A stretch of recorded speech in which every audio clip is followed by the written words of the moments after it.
Assalamualaikum warahmatullahi wabarakatuh. Perkenalkan, nama saya Floransari Safirana, nomor absen 17. Perkenalkan, nama saya Moji Yaulani Nina Fajrulati, absen 22. Kami akan menganalisis tentang patung Pancoran. Patung Dirgantara merupakan salah satu monumen patung yang berada di Jakarta.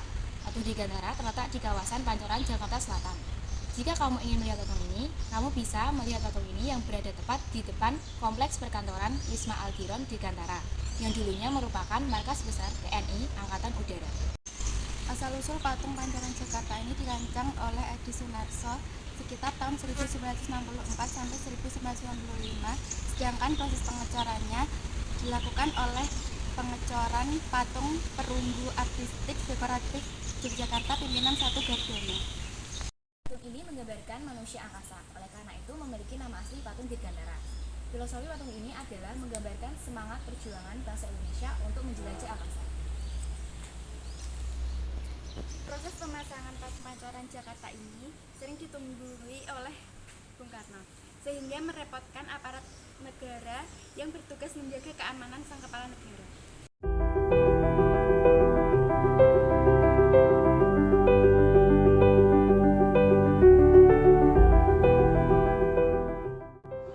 Saat sudah jadi, pemasangan patung Pancoran ini menggunakan derek tarikan tangan. Patung yang berat keseluruhannya dapat mencapai 11 ton ini terbagi dalam beberapa potongan dan masing-masing beratnya 1 ton.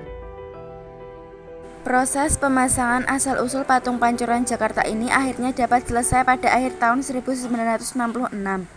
Patung Dirgantara ditempatkan di lokasi ini karena strategis, yakni merupakan pintu gerbang kawasan Jakarta Selatan dari lapangan terbang Halim Perdana Kusuma. Selain itu dekat dengan dahulu markas besar Angkatan Udara Republik Indonesia.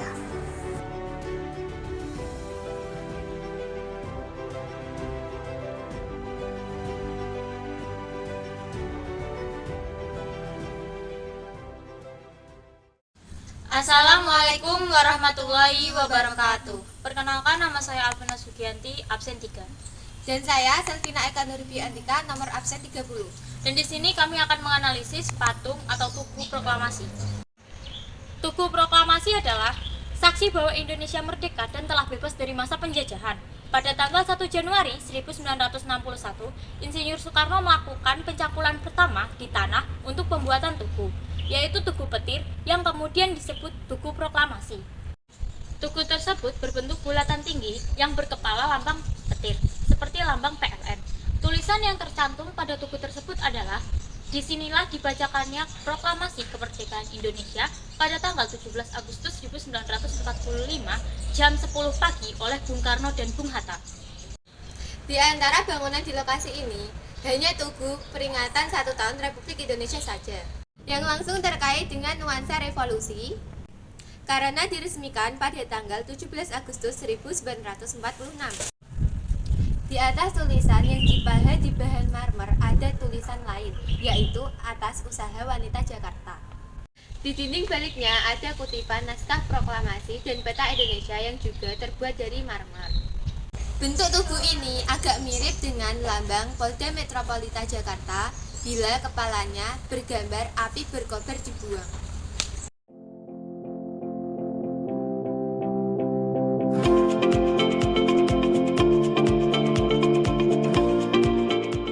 Monumen pahlawan proklamator Soekarno-Hatta menggambarkan dua patung perunggu Soekarno dan Hatta berdiri berdampingan.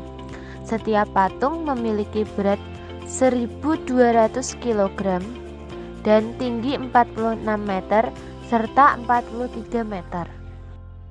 Tengah-tengah dua patung proklamator terdapat patung naskah proklamasi terbuat dari lempengan batu marmer hitam dengan susunan dan bentuk tulisan mirip dengan naskah ketikan aslinya. Assalamualaikum warahmatullahi wabarakatuh. Perkenalkan, nama saya Hening Salsabila Damayanti, nomor absen 18.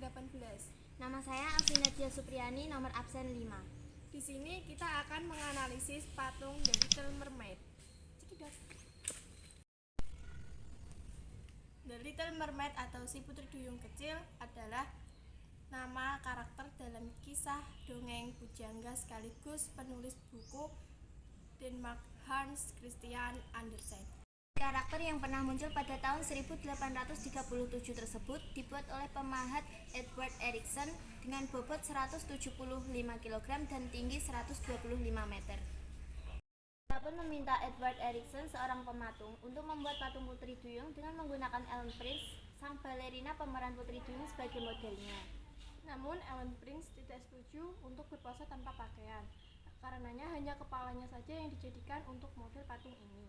Sedangkan untuk badan ia menggunakan istrinya sendiri sebagai model. Setelah patungnya jadi, baik Carl Jacobson dan Edward Erickson mencari tempat yang pas untuk memajangnya.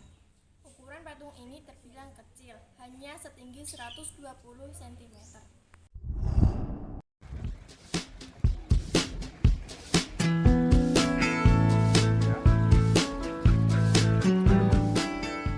Ditulis pada tahun 1836, menceritakan tentang seorang putri duyung yang menyelamatkan seorang pangeran yang tenggelam dengan membawanya ke pantai dan menunggunya hingga ada yang datang menemukan si pangeran. Sang pangeran pun beranggapan bahwa gadis inilah yang menolongnya. Putri duyung yang sudah terlanjur jatuh cinta kepada pangeran merindukan untuk bisa bersama dengannya. Ia pun pergi ke tukang sihir agar bisa menjadi manusia. Oleh tukang sihir, ia diberikan ramuan. Namun, ia harus merelakan suara dan ekor duyungnya untuk ditukar dengan sepasang kaki agar ia menjadi manusia. Juga tukang sihir memberikan syarat bahwa Putri Duyung harus berhasil menikahi pangeran. Apabila tidak berhasil, maka ia akan lenyap menjadi buih di lautan. Putri Duyung yang sudah terlanjur jatuh cinta pun menyanggupi persyaratan yang sesungguhnya sangat berat tersebut.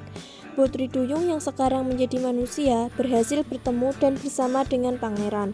Namun, pangeran memilih gadis yang dianggap menyelamatkannya sebagai pasangan hidupnya.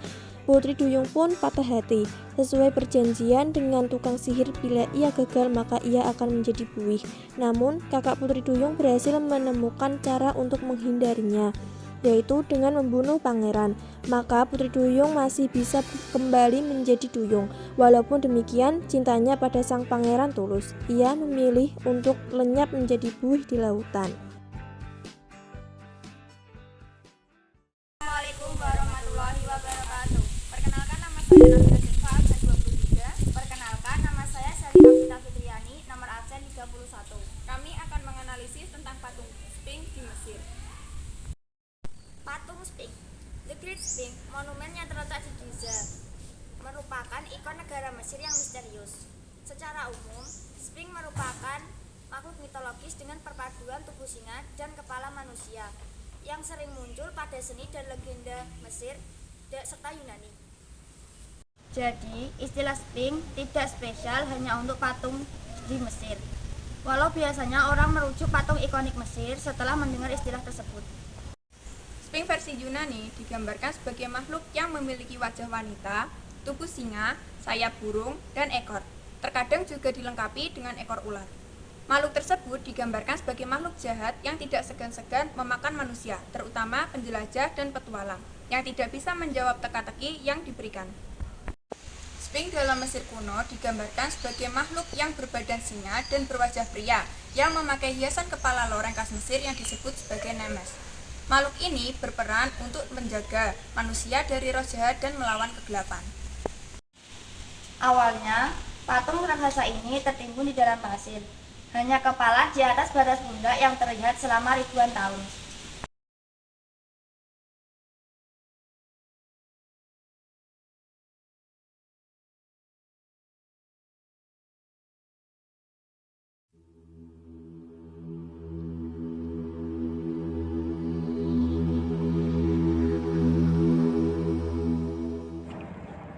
Kapten Giovanni Battista Caviglia memulai usaha menggali Sphinx di tahun 1817 bersama 160 orang lainnya.